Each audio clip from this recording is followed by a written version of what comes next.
Venho novamente hoje para partilhar convosco uma breve reflexão a propósito da Semana da Paixão que se celebra neste momento em todo o mundo cristão.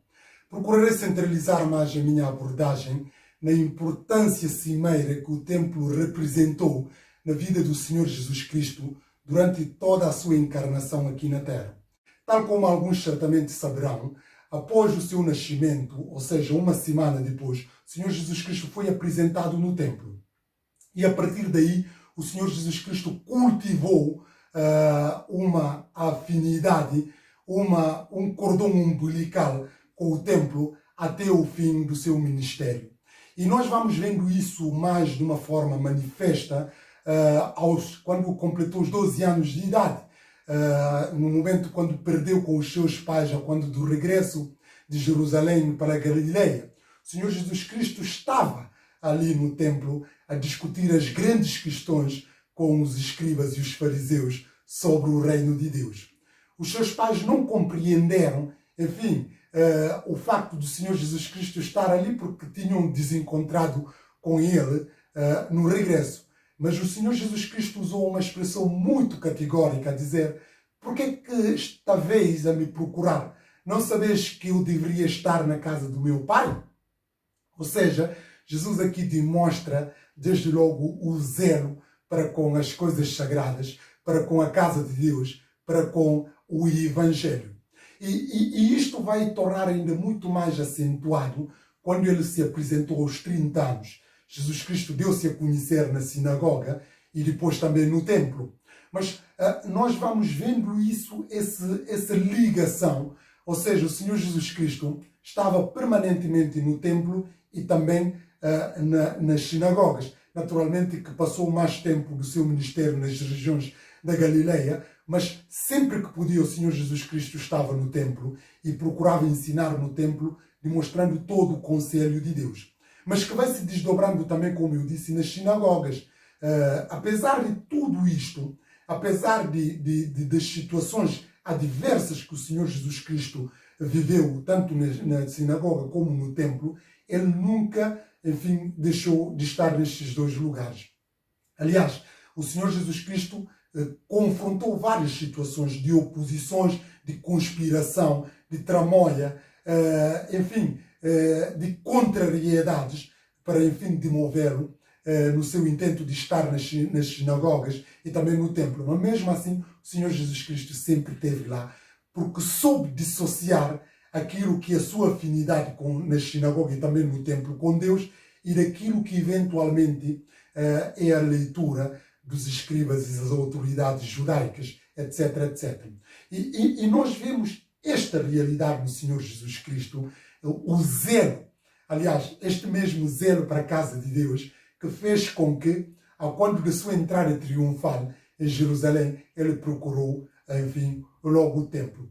Mas quando o Senhor Jesus Cristo chegou ao templo, ele não ficou contente com o culto que o templo estava a ser votado perante as autoridades judaicas. Ou seja, o templo transformou-se num sítio de locupletação, num sítio de lucro, num sítio de vendilhões do templo que profanavam o templo, transformando-o em sítio de ladrões. E o Senhor Jesus Cristo não ficou indiferente a essa profanação, razão pela qual teve que purificar o templo, teve que expulsar esses cambistas, estes vendilhões, e depois demonstrar qual era o ideal, qual era a postura que se poderia esperar do templo.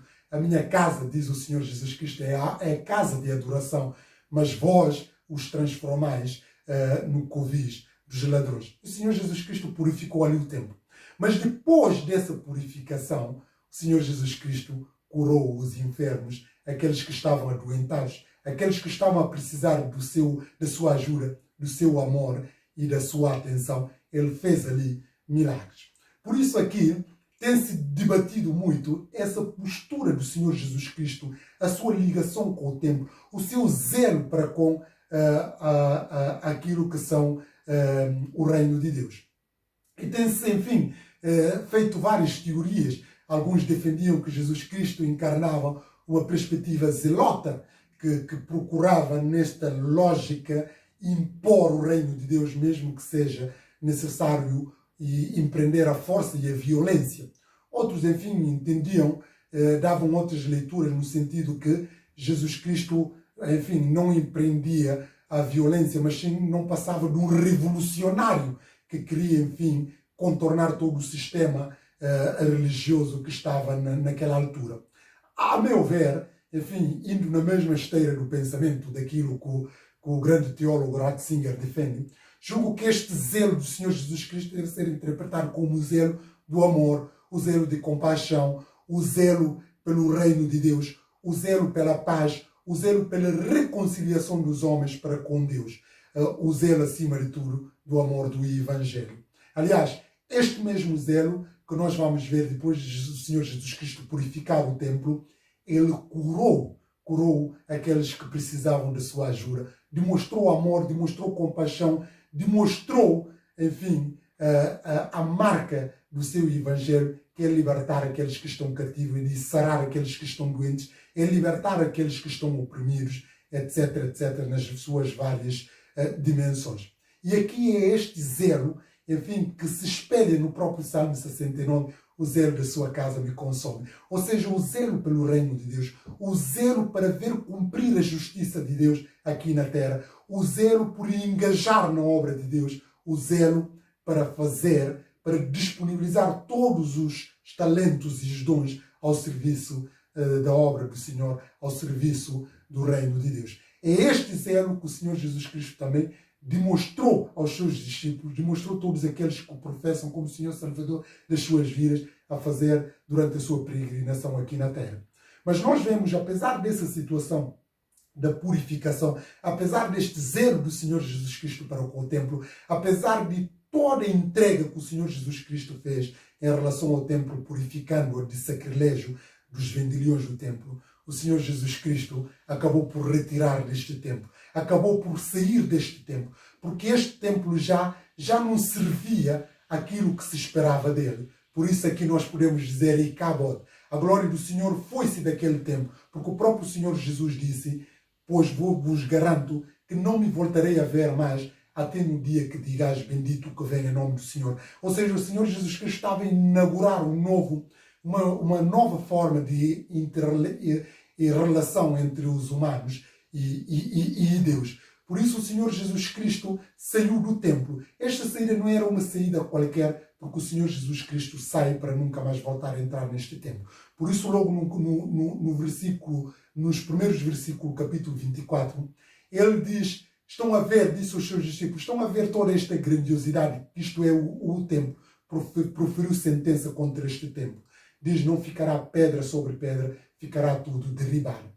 E assim foi nos anos 70 da nossa era. O templo foi, enfim, derribado. A cidade de Jerusalém foi capturada e nunca mais houve o templo até os nossos dias e jamais voltará a haver. Ou seja, a glória do Senhor saiu do templo. E tal como o próprio Senhor Jesus Cristo disse, a vossa casa ficará deserta. Diferentemente que o Senhor Jesus Cristo, durante todo o percurso cristão, que considerava aquele templo como sendo a casa de Deus, onde ele tinha prazer de estar, prazer de ensinar, prazer de curar, prazer de transmitir todo o conselho de Deus. É o mesmo Senhor Jesus Cristo diz, agora já não é casa de Deus, agora já não é a minha casa, mas sim a vossa casa. E esta casa ficará deserta. Ora, o lugar onde não está Deus, não está o Senhor Jesus Cristo, esse lugar já não serve, senão para ser, enfim, destruída. E isto que o Senhor Jesus Cristo demonstrou e concretizou-se nos anos 70. Tudo isto remete-nos para o zelo, esta reflexão, este zelo que nós devemos nutrir para com o templo, para com a casa de Deus. Naturalmente que hoje em dia a casa de Deus é o santuário de Deus vivo e habita já em nós, nos nossos corações, na igreja do Senhor Jesus Cristo. E a pergunta que eu quero aqui deixar, será que nós também temos zelo com este nosso templo? Ou inclusive, numa perspectiva mais lato sensu, da igreja do Senhor Jesus, como é que tem sido o nosso engajamento na obra de Deus para com a igreja do Senhor Jesus Cristo? Esta é a questão que eu queria levantar aqui, porque o desafio que eu quero deixar, que o Senhor Jesus Cristo nos deixou, é nos procurar zelo para com o seu reino, para com a sua igreja, para com a obra do Senhor Jesus Cristo. E esse zelo Jesus Cristo passou durante toda a sua vida. Não obstante tremendas adversidades, tremendas oposições, tremendas contradições e contrariedades que teve que suportar perante as autoridades judaicas, perante os escribas, os fariseus. Mesmo assim o Senhor Jesus Cristo colocava à disposição, à sua disposição, colocava inteiramente ao serviço do reino de Deus. E isso também que queria exortar todos nós, de que nós já podemos também entregar ao Senhor Jesus Cristo, não só as nossas vidas, mas a procurar zelar pela igreja do Senhor Jesus Cristo, pela igreja do Deus vivos, por os nossos irmãos, mas isso leva-nos também a entregar, a dar o nosso tempo, a dar os nossos dons e talentos, a dar também aquilo que é o nosso tempo, inclusive também as nossas, enfim, parte das bênçãos pecuniárias que nós vamos tendo. Em suma, sem mais delonga, é de mostrar este zelo que deve também ser a marca dos cristãos, de procurar zelar pelo reino de Deus. Aliás, como diz a palavra de Deus, buscai o reino de Deus e a sua justiça. E todas essas coisas e demais, acreditamos pela fé, vos serão acrescentadas. Mas a prioridade deve passar, acima de tudo, por o reino de Deus e a sua justiça. Neste caso, a igreja de Deus, através do nosso compromisso com ela, através da nossa predisposição para servi-la e através da nossa entrega total. Só assim também que todas as outras legítimas aspirações que vamos tendo, Deus vai nos acrescentando isso como sendo bênção. Que Deus nos abençoe, que Deus nos ajude a ter também o zelo pela obra de Deus, o zelo pelo reino de Deus, o zelo pelo Evangelho, o zelo para fazer conhecer a boa nova da salvação do Senhor Jesus Cristo, o zelo para lutar pela justiça, para fazer com que a justiça seja feita. Mas para isso requer de nós a santificação, requer de nós o compromisso, requer de nós a entrega, requer de nós a transformação do Espírito Santo. Só assim estaremos em condições eficazes de poder fazer face a todas essas contradições, todos esses obstáculos que vão surgindo tanto de fora como de dentro.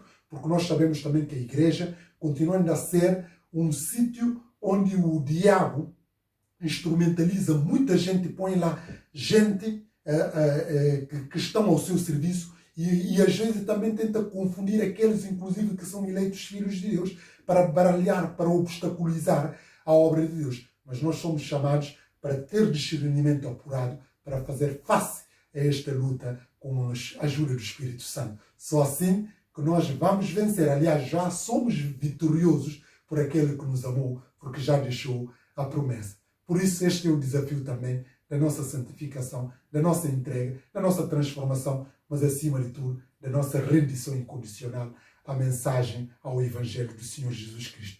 Que assim seja e assim sempre será pela fé.